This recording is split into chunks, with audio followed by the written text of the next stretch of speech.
हरियाणा की राजनीति के दो शेर, दो ही फेल हो गए राजनीतिक तौर पर। आखिर ऐसा क्यों? दोनों ही राजनीतिक शेर कुरुक्षेत्र से आते हैं और एक किसानों की आवाज को बुलंद करते हैं तो दूसरे ओबीसी की आवाज बुलंद करते हैं। ना कोई डर ना कोई भय, जो बात कहनी है बिना लाग लपेट के वो बात कह देते हैं। दोनों राजनीतिक तौर पर आज आगे होने चाहिए थे, लेकिन कहीं ना कहीं वो राजनीतिक तौर पर पीछे ही जा रहे हैं। आप समझ ही गए होंगे कि दो योद्धा वो कौन है।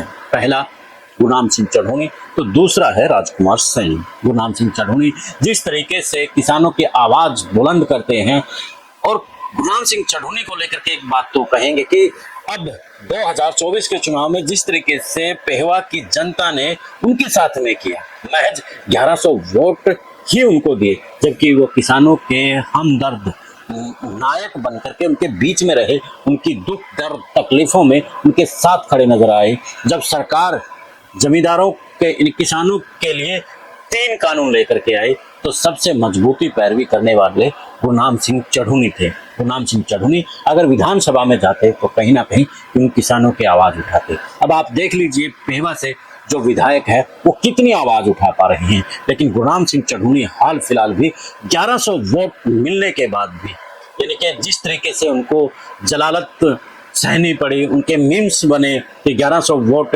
ही ले पाए, फिर भी वो बंदा कहीं ना कहीं सड़कों पर किसानों के हकों के लिए खड़ा मिला।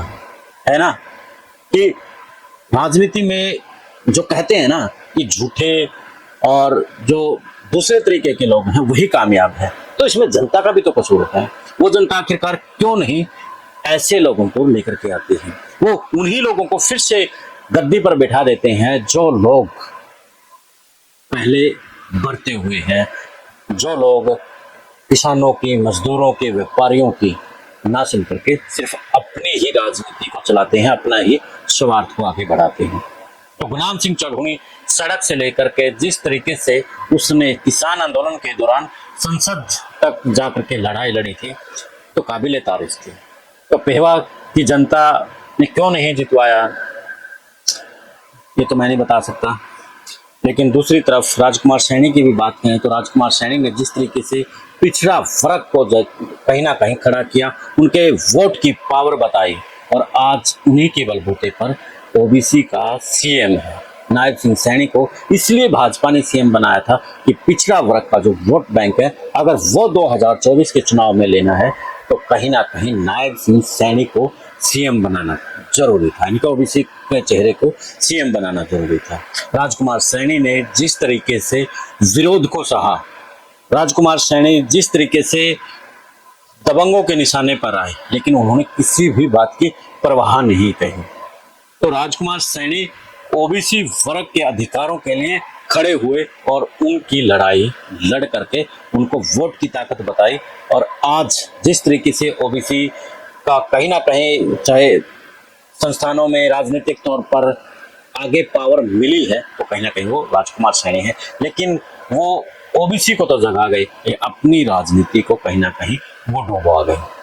अब हाल फिलहाल राजकुमार सैनी हो चाहे गुरनाम सिंह चढ़ूनी है, वो जनता के बीच में तो खड़े हो नजर आते हैं, वो उनके दुख दर्द में खड़े हो जाते हैं, लेकिन जनता उन्हीं झूठे लोगों के साथ में खड़ी नजर आती है। ऐसा क्यों, ये आप कमेंट करके जरूर बताइएगा। देश और प्रदेश की खबरों के लिए देखते रहिए विश्व प्रेम न्यूज। दे इजाजत, फिर मिलते हैं एक नए मुद्दे के नए विश्लेषण के साथ। जय हिंद, जय भारत।